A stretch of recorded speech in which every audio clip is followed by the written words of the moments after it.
Hello friends, कैसे हैं आप सब। आई होप आप सभी स्वस्थ मस्त और एनर्जेटिक होंगे। अगर आप भी मेरे चैनल में नए हैं तो मैं बता दूं कि मैं बात करती हूँ law of protection, energy vibration, law of Karma, spirituality.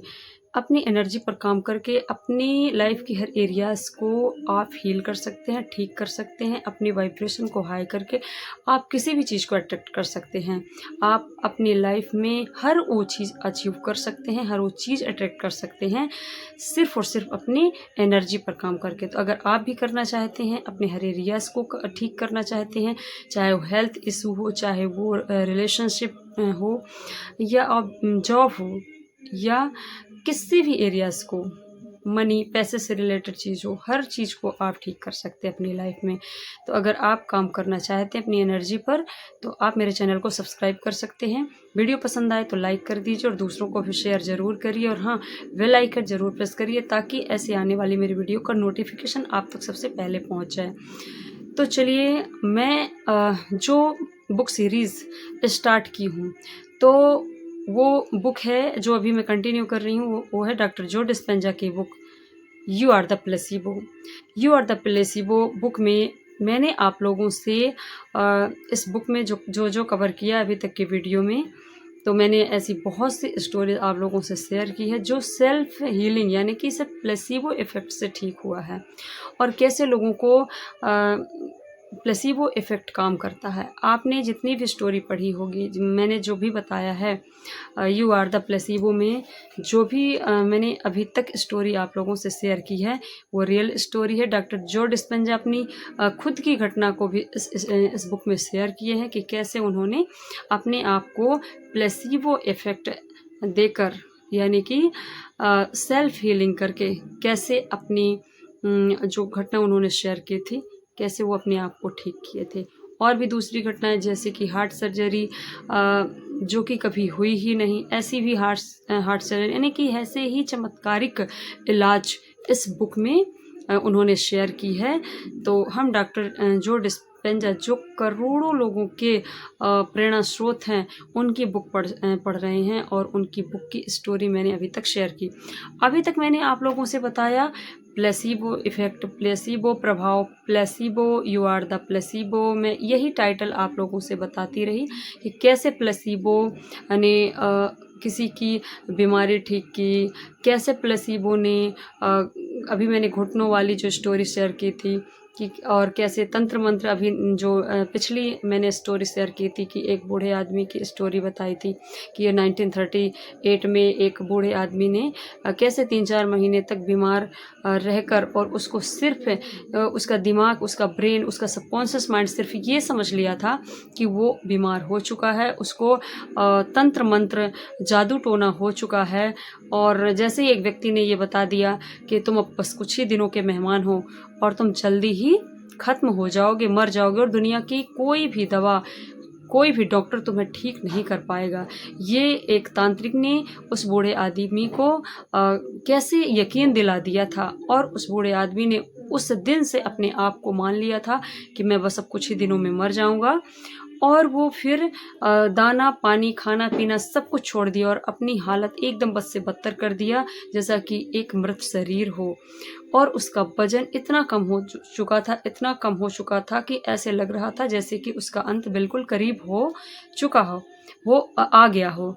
तो ये स्टोरी मैंने पिछली वीडियो में आप लोगों से शेयर की थी। अगर आप लोगों ने अभी तक नहीं देखा है तो प्लेलिस्ट बनी हुई है, you are the placebo book series जो चल रही है, तो आप सारी वीडियोस जाके प्लेलिस्ट में देख सकते हैं। तो कैसे प्लेसिबो से उस व्यक्ति को ठीक किया गया, तो वो प्लेसिबो इफेक्ट, प्लेसिबो प्रभाव तंत्र मंत्र को भी ठीक कर सकता है। आप ज़रूर उस वीडियो को देखिए। और जब मैं इतनी बात प्लेसिबो के बारे में कर रही हूँ तो उसका तो हिस्ट्री कुछ जाननी चाहिए ना, कि आखिर प्लेसिबो का हिस्ट्री क्या है, इतिहास क्या है। तो उसका थोड़ा सा संक्षिप्त इतिहास हम आज इस वीडियो में जानेंगे।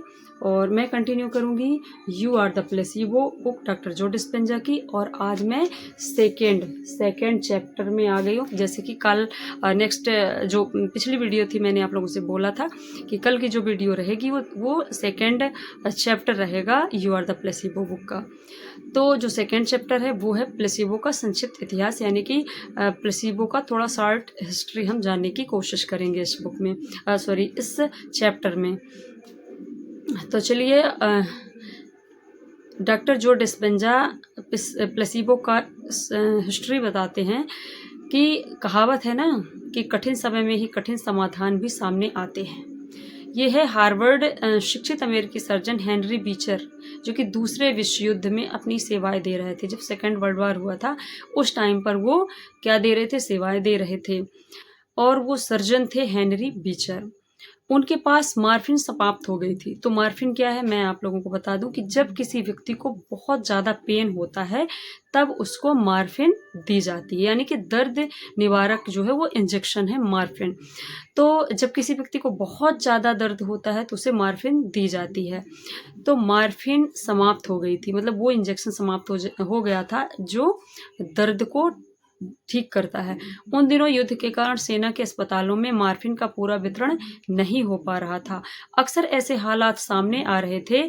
बीचर एक बुरी तरह से घायल सिपाही का इलाज करने जा रहे थे। बीचर जो थे वो एक सर्जन थे और वो उस टाइम पर सेकेंड वर्ल्ड वॉर की बात है, वो एक सैनिक का इलाज करने जा रहे थे। उन्हें डर था कि यदि दर्द निवारक ना दिया गया तो सैनिक के दिल को भारी झटका लग सकता है, यानी कि उसके हार्ट पर सीधा इम्पैक्ट पड़ेगा। उसको इतना दर्द, इतना पेन होगा अगर उसको मार्फिन नहीं दी गई, यानी कि वो दर्द निवारक अगर इंजेक्शन नहीं दिया गया। परंतु इसके बाद जो हुआ उसने उन्हें चौंका दिया। और आगे देखिए कि क्या हुआ। नर्स ने एक भी क्षण की देरी किए बिना सिरिंज भरी और घायल सिपाही को सेलाइन चढ़ा दिया। अब ये सेलाइन क्या होता है? सेलाइन नमक और पानी का मिश्रण होता है। और जब उनके पास मार्फिन नहीं बची और दर्द निवारक इंजेक्शन नहीं था तो नर्स ने, क्योंकि उन्हें तो ठीक करना था, तो अब वो क्या करे, एक डॉक्टर होने के नाते उन्होंने क्या किया, सिरिंज उठाई और सेलाइन यानी कि जो नमक और पानी का नमकीन नमक पानी का जो मिश्रण था उसको सिरिंज में भरा और उस सिपाही को वो चढ़ा दिया, लगा दिया। और उसने ऐसा दिखावा किया मानो वह दर्द निवारक मार्फिन का इंजेक्शन दे रही हो। देखो, सिपाही को नहीं पता चला कि मेरे इंजेक्शन क्या लगा है, उसको तो पता है कि मार्फिन ही मुझे दी गई है। और ऐसा उन्होंने एक्टिंग की जैसे कि उस इंजेक्शन में, देखिए वो सिपाही को तो पता नहीं कि आप इंजेक्शन में क्या लगा रहे हैं। उन्होंने क्या, सेलाइन चढ़ा दिया। सिपाही उसी समय शांत हो गया और हालांकि उसे केवल नमकीन पानी चढ़ाया गया था, जो कि इसमें बताया गया है कि सेलाइन का इंजेक्शन लगाया गया था, पर उसकी प्रतिक्रिया ऐसी थी मानो उसे दर्द कम करने की दवा मिल गई हो और वो अपने आप को एकदम दर्द रहित महसूस करने लगा।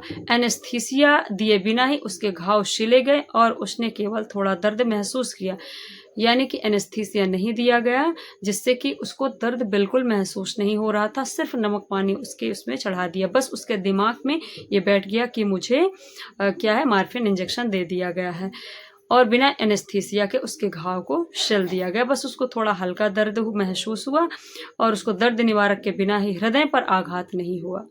बीचर सोच रहे थे कि क्या साल्ट वाटर मार्फिन की जगह ले सकता है।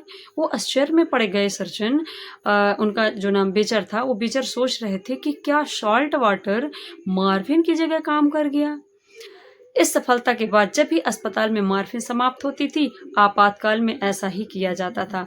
बीचर ने एक बार फिर ऐसा ही किया।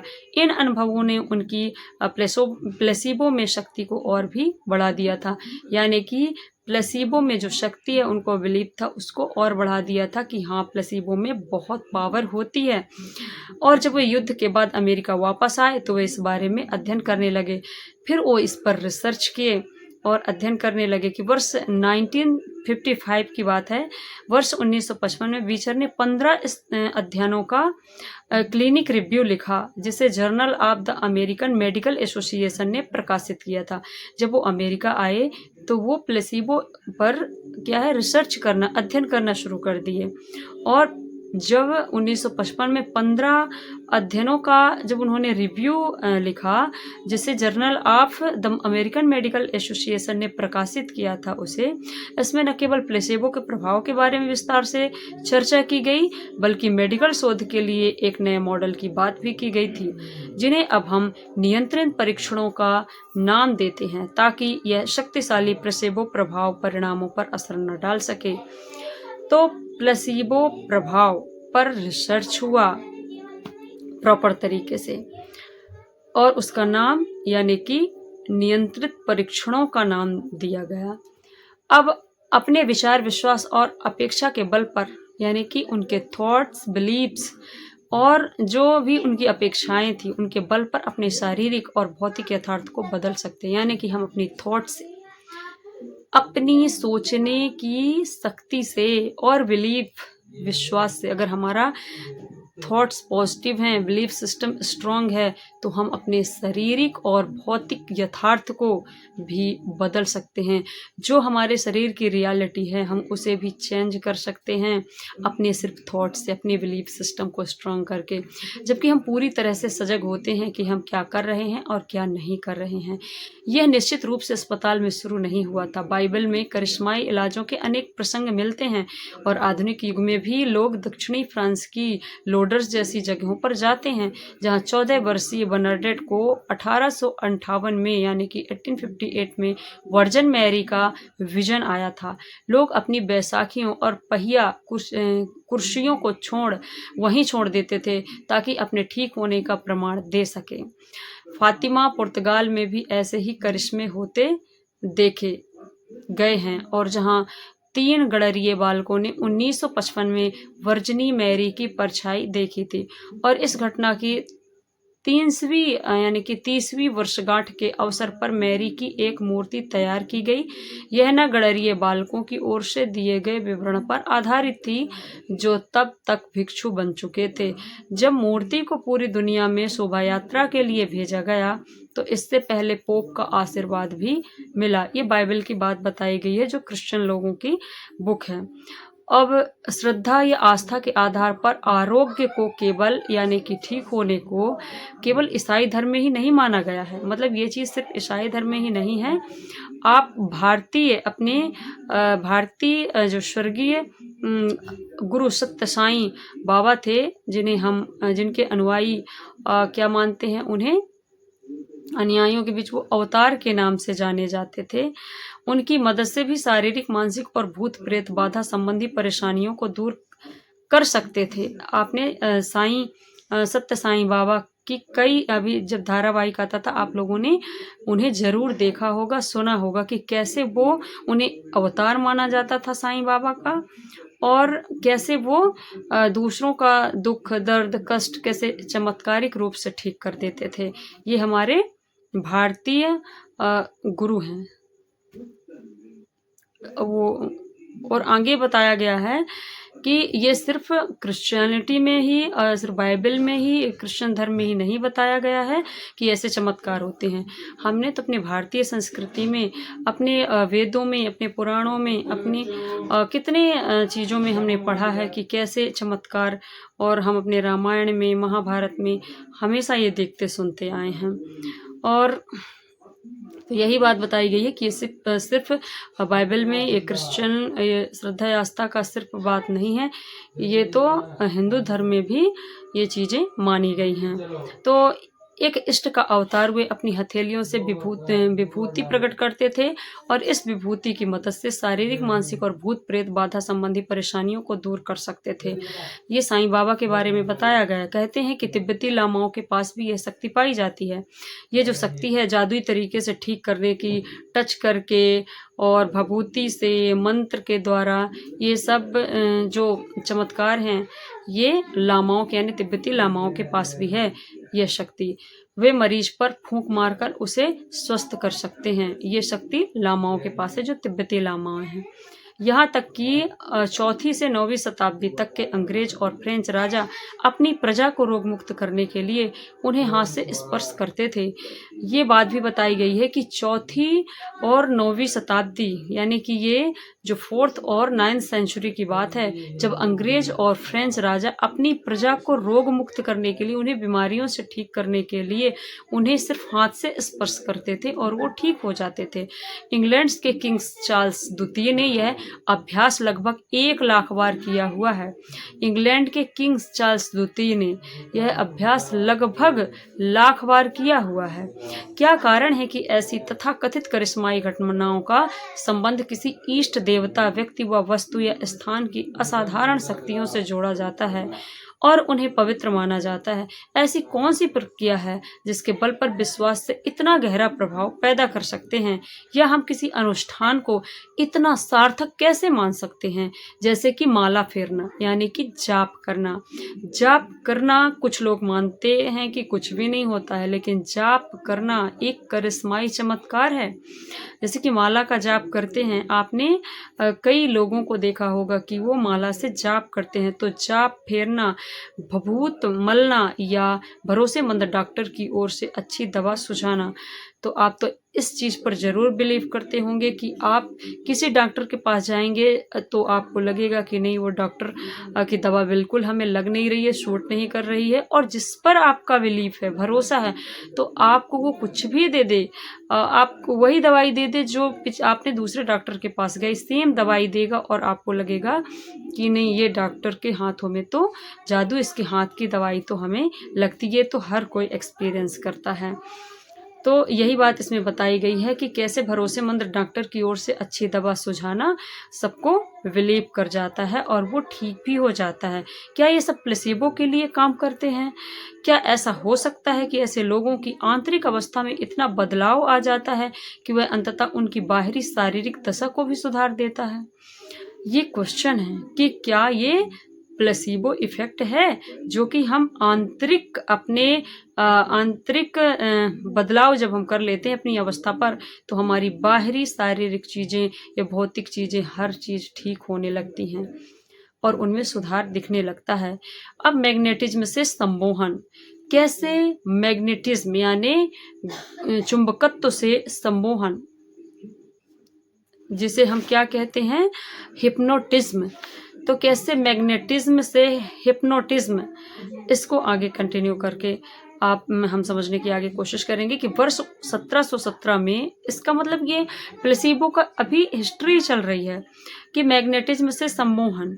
वर्ष 1770 में वियना के एक चिकित्सा फ्रांस एंटोन मेस्मर ने करिश्माई उपचार के मेडिकल मॉडल के विकास और प्रदर्शन से खूब नाम कमाया था। ये 1770 की बात है।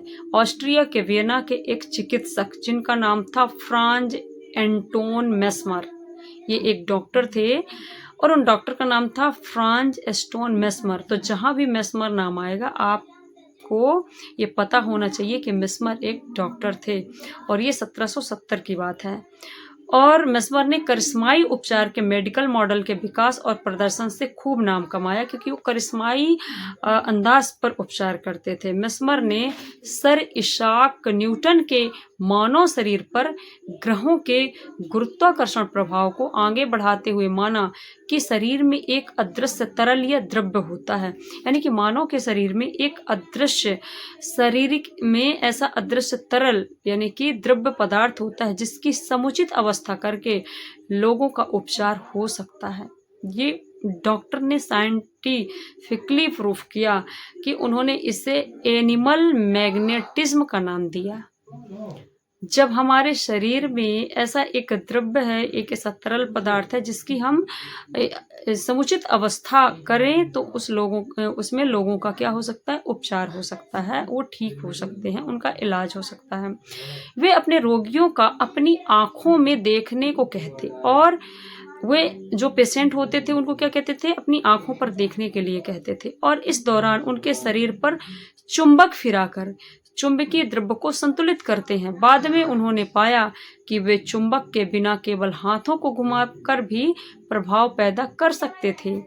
ज्यों ही सत्र शुरू होता मरीज कांपने लगते और शरीर में ऐंठन आ जाती। यानी कि साइंटिफिकली उन्होंने ग्रहों के जो गुरुत्वाकर्षण प्रभाव होते हैं वो बॉडी पे कर कर देखते थे कि कैसे हमारी बॉडी में जो तरल एक द्रव्य पदार्थ है वो कैसे अगर उसको राइट सही अवस्था में उसको समुचित अवस्था में उसको अगर किया जाए तो कैसे ये लोगों का उपचार कर सकता है, कैसे लोगों को ठीक कर सकता है। तो चुंबकीय द्रव्य को संतुलित करते हैं। बाद में उन्होंने पाया कि वे चुंबक के बिना केवल हाथों को घुमाकर ही ये प्रभाव पैदा कर सकते हैं जो वो इफेक्ट डालना चाहते थे लोगों पर। ज्यों ही सत्र शुरू होता था मरीज कांपने लगता था और शरीर में एक तरह की ऐंठन चालू हो जाती थी, स्टार्ट हो जाती थी, जो मेस्मर के हिसाब से उपचारात्मक था। जो वो चिकित्सक थे, डॉक्टर थे मेस्मर, उनके हिसाब से ये क्या था, उपचार था। वे मरीज के शांत होने तक अपना उपचार जारी रखते थे। यानी कि जब तक वह मरीज शांत नहीं हो जाता था तब तक वो इसी विधि से उपचार करते थे, इसी मेथड का यूज करते थे जो मेस्मर के हिसाब से उपचार था। उन्होंने इस तकनीक से अनेक रोगों का इलाज किया जिनमें लकवा और दौरे पड़ने जैसे गंभीर रोगों के अलावा मासिक धर्म से जुड़े लोग आदि शामिल थे। और वो ऐसे कई सारे लोगों का इलाज करते थे जो कि लकवा का पेशेंट हो सकता है जिसे पैरालाइज है, और जिनको दौरे पड़ते थे, और जो मेंस्ट्रुएशन यानी कि मासिक धर्म वाले लोग थे, ऐसे लोगों का इलाज वो करते थे। लेकिन देखिए अगर ऐसे चमत्कार हम देखेंगे तो कई लोग जो होते हैं वो इसके अपोजिट भी होते हैं, इस चीज़ को मानने के लिए तैयार नहीं होते क्योंकि वो साइंटिफिकली उस चीज़ को सबसे पहले समझते नहीं हैं, जानते नहीं, उस पर रिसर्च नहीं करते हैं और उसको क्या करते हैं, तोड़ने की कोशिश करते हैं। तो मेस्पर का जो प्रसिद्ध केस है वह माना जाता है कि जिसमें उन्होंने किशोरी कंसर्ट पियानो वादक मारिया थेरिया की उसकी हिस्टोरिकल नेत्रहीनता से छुटकारा दिलाया। यानी कि उसकी हिस्टोरिकल ने वो नेत्रहीन थी, उसका नाम था मारिया थेरिसाया, और यह एक मानसिक रोग था। नेत्रहीन से छुटकारा दिलाया था और यह एक मानसिक रोग था जिसे वह 3 वर्ष की आयु से झेल रही थी, जो उसे नेत्रों से दिखाई नहीं दे रहा था, सिर्फ और सिर्फ उसके मानसिक रोग यानी कि जिसे हम क्या कहते हैं, अवसाद या डिप्रेशन। वो 3 साल से उस किशोरी, उसका जो नाम मारिया थोरिसाया है, वो सिर्फ अपने अवसाद से पीड़ित थी और अपने किससे पीड़ित थी, वो जिसे डिप्रेशन कहते हैं हम लोग, उससे पीड़ित थी और उसे दिखाई नहीं दे रहा था, नेत्रहीन हो चुकी थी 3 साल की अवस्था से। और मेस्मर की मदद से वह गति और रंगों को पहचानने लगी थी, परंतु उसके माता पिता को पुत्री की इस रोग मुक्ति की बात सुनकर प्रसन्नता नहीं हुई। तो उसके जो माता पिता हैं वह नहीं चाहते थे कि उसकी पुत्री ठीक हो, तो उन्होंने क्या किया, वो प्रसन्न नहीं हुए। और अगर पुत्री, क्योंकि उसका रीजन था कि अगर पुत्री ठीक हो जाती तो वे शाही पेंशन से वंचित हो जाते, जो भी उनका हिस्ट्री रही होगी तो उसमें बताया गया है कि जैसे ही शाही पेंशन से वंचित हो जाते, और इसके अलावा अगर वह देखने लगती तो पियानो वादन भी छूट जाता, क्योंकि तब वह कीच को देख पाती, जबकि अभी स्पर्श से ही बस समझने लगी थी। नतीजतन मेस्मर और मारिया के बीच अनुचित संबंधों की अफवाहें फैल गई और उसके माता पिता उसे जबरन मेस्मर के घर से ले आए। घर जाकर उसकी नेत्रहीनता वापस आ गई और मेस्मर की ख्याति को भी धक्का लगा। और इससे क्या हुआ कि जो मेस्मर थे अब उनकी बदनामी होने लगी, क्योंकि अब उन दोनों के बीच में संबंध की अफवाहें उड़ाने लगे लोग उनको बदनाम करने के चक्कर में, ताकि इनका बदनाम हो, क्योंकि वो नहीं चाहते थे उनके माता पिता, उनका जो पर्सनल रीजन था इसकी वजह से कि जो मारिया थी वो ठीक हो जाए। और उसको ये सब बातें अफवाहें उड़ाकर उसे मेस्मर के घर से वापस ले आईं, जबकि वो ठीक हो चुकी थी मारिया। लेकिन उन्होंने मारिया को जब अपने घर लाया तो उन्होंने देखा कि वो फिर से नेत्रहीन हो गई। और फिर मेस्मर की ख्याति को धक्का लगा, मतलब जो वो इतना प्रसिद्ध थे उनको जब ये अफवाहें उड़ी तो लोग उन पर भी निगेटिविटी उनके भी विचारों में परिवर्तन आया होगा, उनके सोचने लोगों के सोचने पर उनके प्रति जो है वो इन अफवाहों से प्रभावित लोग बहुत जल्दी होते हैं और रियलिटी को नहीं जानते हैं। और अभी भी आज भी ऐसा ही होता है कि लोग रियलिटी नहीं जानते, बस अफवाहों को ही सच मान लेते हैं। फिर मार्क्विस नामक फ्रेंच कुलीन ने मेस्मर के विचारों को अलग स्तर प्रदान किया। फिर एक और फ्रेंच थे व्यक्ति जो मेस्मर के विचारों को अगला स्तर प्रदान किया और वे एक ऐसी गहरी अवस्था पैदा कर देते जिससे उन्होंने मैग्नेटिक सोमनाबुलिज्म का नाम दिया, और यह नींद में चलने जैसी अवस्था ही थी। मरीज को सुलाने के बाद उसकी सेहत और दूसरी अंतर्दृष्टियों के बारे में बात की जाती थी और उन्हें इसी अवस्था में कुछ सुझाव दिए जाते थे, और जब वे होश में आते तो उन्हें कुछ याद नहीं होता था। मेस्मर को लगता था कि यह शक्ति साधक के पास थी, जबकि इनका मानना था कि असली शक्ति पात्र के विचार में थी। ऐसे वह अपने शरीर का निर्देशित करता था और यह मन और शरीर के प्रथम उपचारों में से एक था। तो कैसे उसकी अवस्था को सिर्फ उसके थॉट से कनेक्ट करके और उसको जो शक्ति थी उस शक्ति का प्रयोग करके उसको मरीज को वही जो मैं इसमें बताया गया है कि सिर्फ और सिर्फ उनकी मानसिक अवस्था से उनकी अवस्था में चेंज करके और ये उपचार किया जाता था। तो मन और शरीर के प्रथम उपचार में से एक थी उनके लिए। स्कॉटिश सर्जन जेम्स ब्रेड 1800 के दशक में इस मेस्मरवाद को आगे ले गए और न्यूरोप्नोटिज्म विकसित किया, जिसे अब हम हिप्नोटिज्म कहते हैं, यानी कि जिसे अब हम क्या बोलते हैं, हिप्नोटिज्म, सम्मोहन। जैसे कि कहते हैं ना कि सम्मोहन हिप्नोटिज्म होता है किसी को मोहित करना, किसी को वश में करना, वशीकरण जिसको बोलते हैं कि हम किसी को अपने वश में कर सकते हैं, हिप्नोटिज्म कर सकते हैं। और इसके नाम से अब जानने लगे उसी मेस्मरवाद को, जो मेस्मर ने उस चिकित्सक ने स्टार्ट किया था कि कैसे वो सिर्फ एनर्जी पर काम करके और सिर्फ प्लेसिबो इफेक्ट जो है भरोसे पर काम करके उन्होंने अब इसे हिप्नोटिज्म और सम्मोहन विद्या यानी सम्मोहन विद्या के नाम से जानते हैं। ब्रेड एक दिन काम पर देरी से पहुंचे और देखा कि उनका प्रतिरक्षा यानी कि जो प्रतीक्षारत मरीज बड़े ही शांत भाव से दीपक की लौ को एकटक ताक रहा था। जेम्स ने पाया कि मरीज का ध्यान बंधा था, इसलिए उसे कोई भी सुझाव दिया जा सकता था। कई प्रयोगों के बाद जेम्स ने अपने रोगियों को किसी एक वस्तु पर ध्यान केंद्रित करना शुरू करवाया कि किसी एक चीज पर आप ध्यान केंद्रित करो। इस दौरान वे तंद्रा में आ जाते और वह उनके लोगों और अन्य व्याधियों के उपचार के लिए सुझाव देने लगते। उन्हें अनेक रोगियों को रोगमुक्त करने में सफलता मिली। लकवाग्रस्त 33 वर्षीय महिला की टांगें ठीक हुई और 54 वर्षीय स्त्री को त्वचा रोगों और गंभीर सिरदर्द से छुटकारा मिला। फिर जाने माने French neurologist gene Martin Charcot ने ब्रेड के काम को आगे बढ़ाया। उनका दावा था, यानी कि ऐसे जो लोग थे वो एक दूसरे के काम को आगे बढ़ाते जा रहे थे। अब इस काम को एक न्यूरोलॉजिस्ट जीन मार्टिन चारकोल ने उनके ब्रेड के काम को आगे बढ़ाया और उनका दावा था कि ऐसी तंद्रिल अवस्था में केवल वही लोग जा सकते हैं जो हिस्टीरिया से ग्रस्त हों, जिसे वे एक स्नायु रोग मानते थे जिसे ठीक नहीं किया जा सकता था। वे सम्मोहन का प्रयोग रोगियों के इलाज के लिए नहीं, उनके लक्षण जानने के लिए करते थे।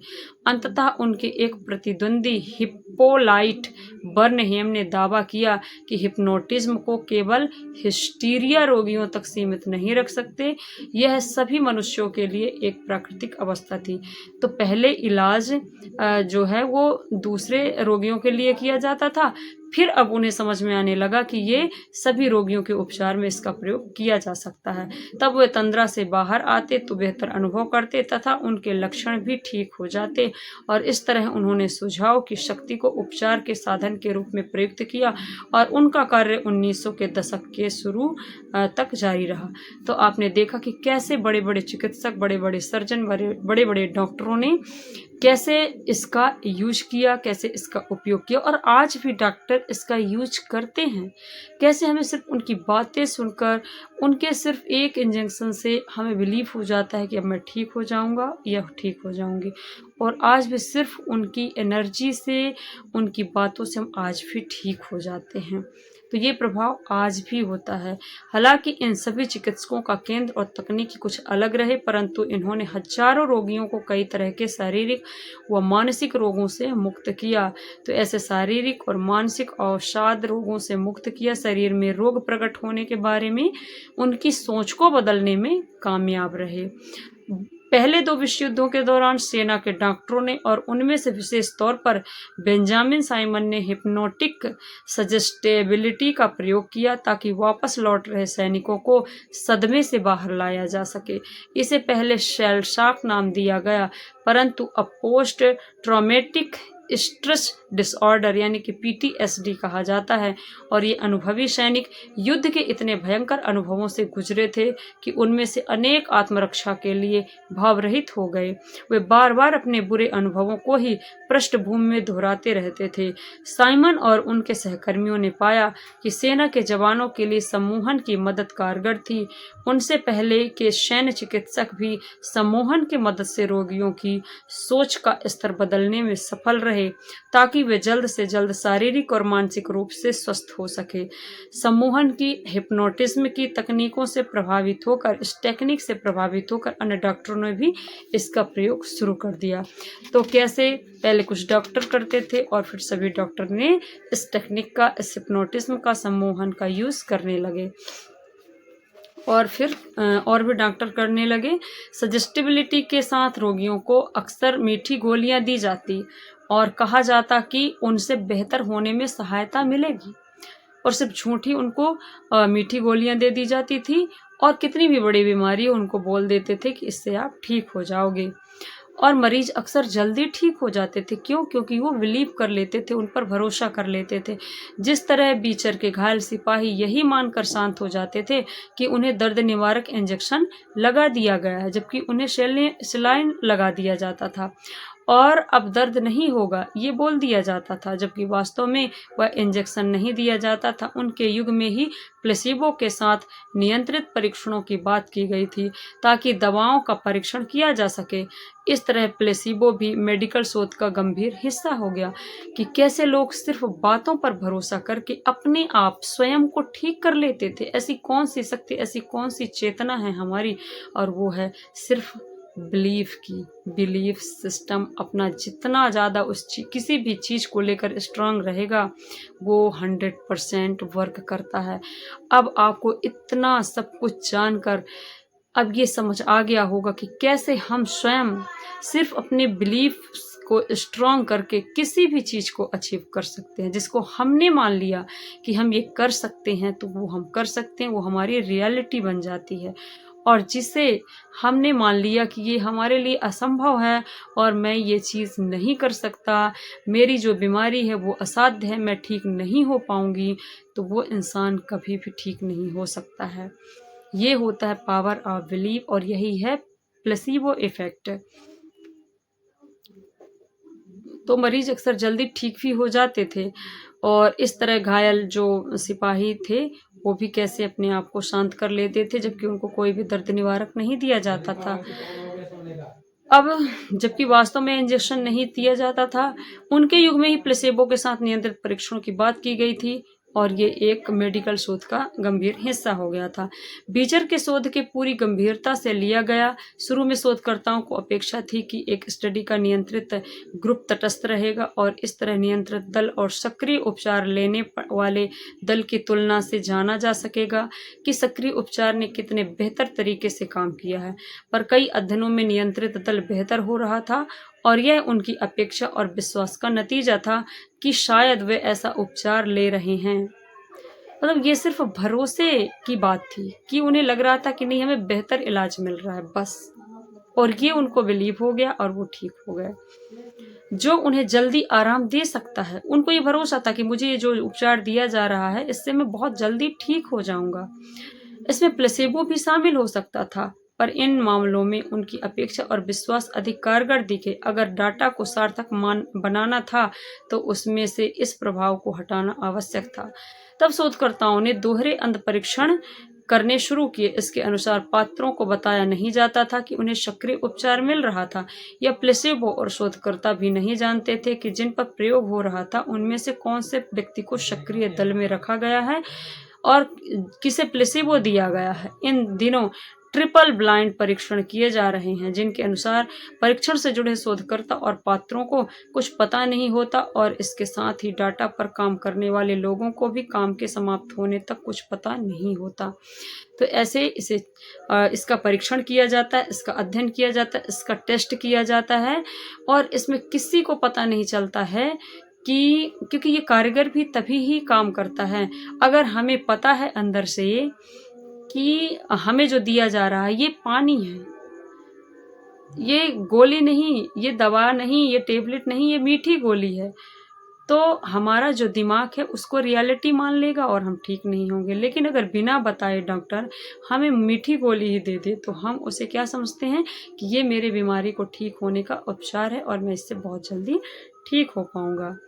अब नोसेबो प्रभाव का अन्वेषण। अब कैसे नोसेबो प्रभाव का अन्वेषण हुआ है इसको नेक्स्ट वीडियो में कवर करेंगे। आई होप अभी तक में आपको समझ में आया होगा इसकी हिस्ट्री कि कैसे इसको इसका इतने सारे अध्ययन किए गए, रिसर्च किए गए। प्लेसेबो का कैसे हिप्नोटिज्म जिसे हम संबोधन विद्या कहते हैं ये इसी पर आधारित है। तो चलिए आज की वीडियो में बस इतना ही, फिर नेक्स्ट वीडियो में मिलेंगे, इसी के आगे कंटिन्यू करेंगे और जानेंगे नोसेबो प्रभाव का अन्वेषण कैसे हुआ और इसके बाद इसके कंटिन्यू में रहेगा पहला भारी परिवर्तन क्या हुआ। और ये you are the placebo book page number कल से पढ़ेंगे 52 जिसमें है नोसेबो प्रभाव का अन्वेषण और 53 में है पहला भारी जो परिवर्तन दिखा। फिर इसके बाद हम 3rd चैप्टर पढ़ेंगे और जिसमें हम बात करेंगे मस्तिष्क पर प्लेसेबो का प्रभाव कैसे होता है। तो आप कंटिन्यू रहिए मेरे साथ, आपको मैं पूरी बुक कवर करवाऊँ के आप लोगों को इसी सीरीज़ में मैं पूरी you are the placebo book cover करवाऊँगी। इस बुक में जितने भी चैप्टर हैं वो सारे चैप्टर में कवर करवाऊँगी। जिन्होंने इस बुक को नहीं पढ़ा है तो आप मेरे साथ जो है वो कंटिन्यू रख सकते हैं और पढ़ सकते हैं। तो चलिए थैंक यू मुझे सुनने के लिए। इस बुक की जो प्लेसेबो इफेक्ट है और जो प्लेसेबो प्रभाव है इसकी हिस्ट्री जानने के लिए। तो थैंक यू और thank you universe, thank you so much. आज के लिए इतना ही, फिर कल मिलेंगे नेक्स्ट वीडियो के साथ। तब तक के लिए बाय बाय।